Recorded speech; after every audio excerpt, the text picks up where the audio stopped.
Hello everyone, my name is Hannah and this is presenting Me and Kartini for Gender Studies project, and that in today's we'll be celebrating Kartini's Day, which will happen at 21st of April to be exact.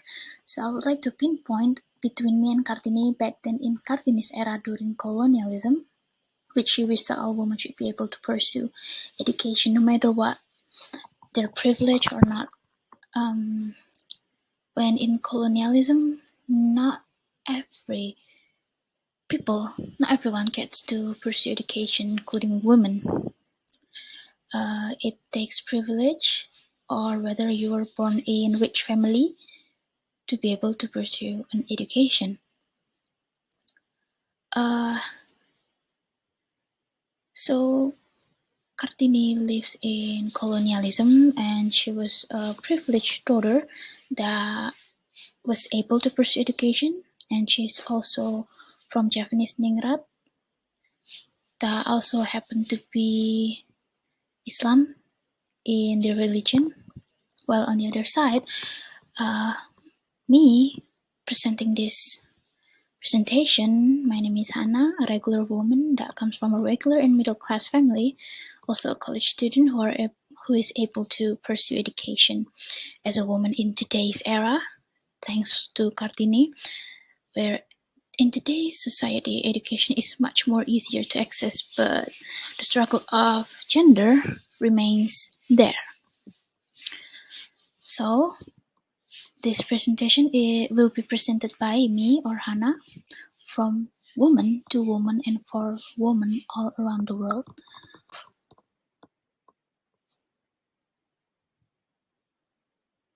The celebration of Kartini's Day at my younger days. So, I recall back at my younger day, people celebrate the day with women wearing kebaya because kebaya symbolize women's traditional clothes in Indonesia, especially in Java, while men will use batik as the representation of Indonesian textile art. People usually celebrate it in their social life. Let's say school or place people work. Usually there will be ceremonial, festival, contests, and shows. As I attached the picture below are my Kartini's Day when I was in high school, where we have festivals. And as you can see, I am wearing red kebaya. And I also joined the Tumpeng Festival. As you can see, I was taking picture with my friend wearing kebaya, and also I have tumpeng rice with me. And that's Japanese traditional food. So, in conclusion, it was a fun day that I remember it up to this day. Yet somehow when I think about it, the awareness and their telling history details about Kartini somehow seems to be forgotten. Yes, we do memorize it, pay respects to her, and celebrate the day of Kartini, but it's just people seem to forgetting the details about what happened back then, especially in literary and history. We learn about her history in class, but it's just there are missing parts of it. I think when I was younger, we just celebrated by having fun, doing the ceremonial to memorize her and what she did to our country. But yeah, it's just there. We didn't really dig deeper about her characters, her struggle, and so many of it, as I recall. So next, Kartini's letter. So before reading the letter, I have been always taught by my history teacher and literature teacher the same when I was in high school, that Kartini fights for women's education, that women will be able to pursue education as the same as men, and that's just it. And also my teacher mentions about her letter, but specifically they say it's her book. The title is Habis Gelap Terbitlah Terang.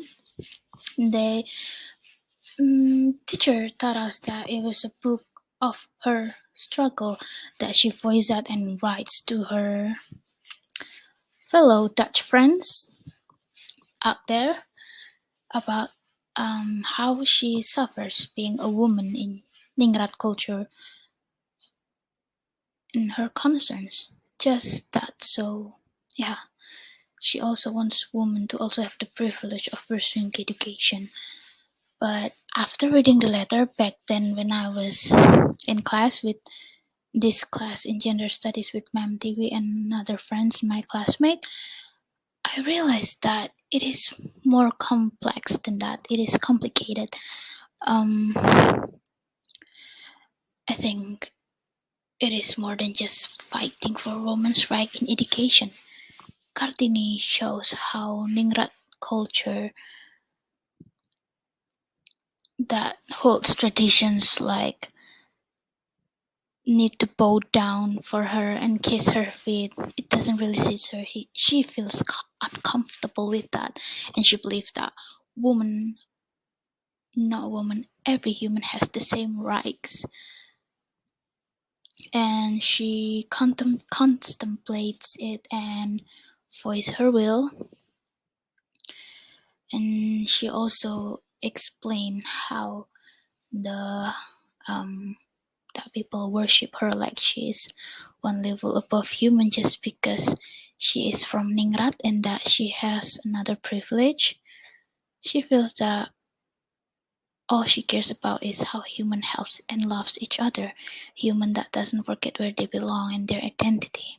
Because at the letter it was mentioned that Kartini is telling her friends about how she wants Japanese and any other human, especially woman in her era, to be able to pursue education, uh, to be a orang berpendidikan without forgetting their identity. Because she mentioned about the Japanese not being westernized, Jawa yang tidak kebarat-baratan. As I see, she does not forget her identity,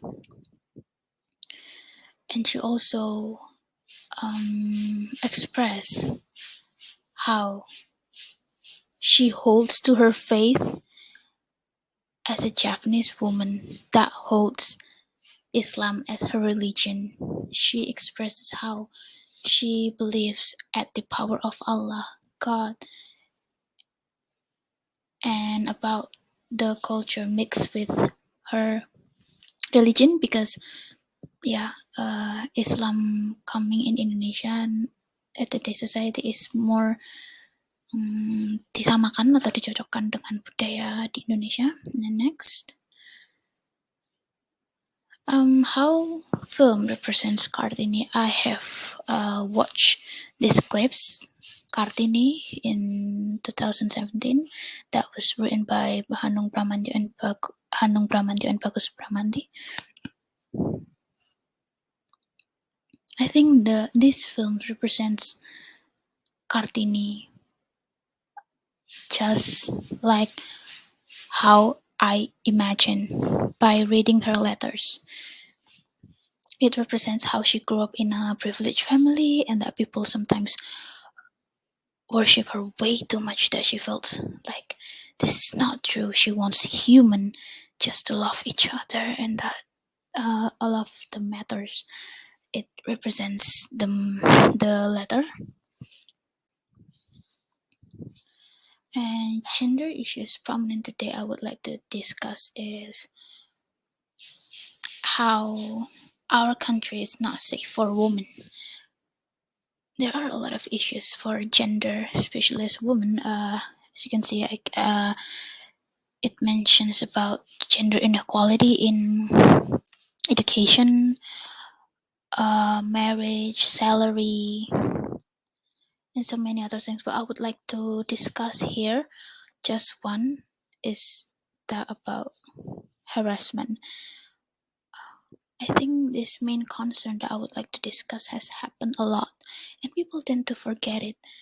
And that always the victim's voice, they were never heard enough, and it's sometimes it's